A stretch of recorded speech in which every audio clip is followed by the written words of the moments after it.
কৃষ্ণ। একটি গুরুত্বপূর্ণ সমস্যা সমাধান অতি সহজ। অনেকের ধারণা উচ্চ বর্ণের ছেলেরা নিম্ন বর্ণের মেয়েকে বিয়ে করতে পারবে না।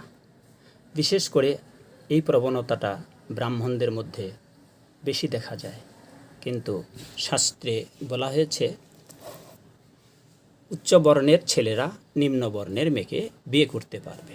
যেমন ব্রাহ্মণ ক্ষত্রিয় কন্যা, বৈশ্যকন্যা এবং শূদ্রকন্যা বিবাহ করতে পারবে। আবার ক্ষত্রিয় বৈশ্যকন্যা এবং শূদ্রকন্যা বিবাহ করতে পারবে। আবার বৈশ্য শূদ্রকন্যা বিবাহ করতে পারবে, কিন্তু নিজ বর্ণ উত্তম বর্ণের কন্যাকে বিবাহ করতে পারবে না। তবে নিজ নিজ বর্ণের ক্ষেত্রে বিবাহ প্রযোজ্য। ব্যাস সংহিতা 2য় অধ্যায়ের 11 এবং 1ম অধ্যায়ের 7-8 শ্লোকেতে বলা হয়েছে। জয় শিল প্রভুপাদ। জয় হোক আপনাদের সকলের। হরে কৃষ্ণ।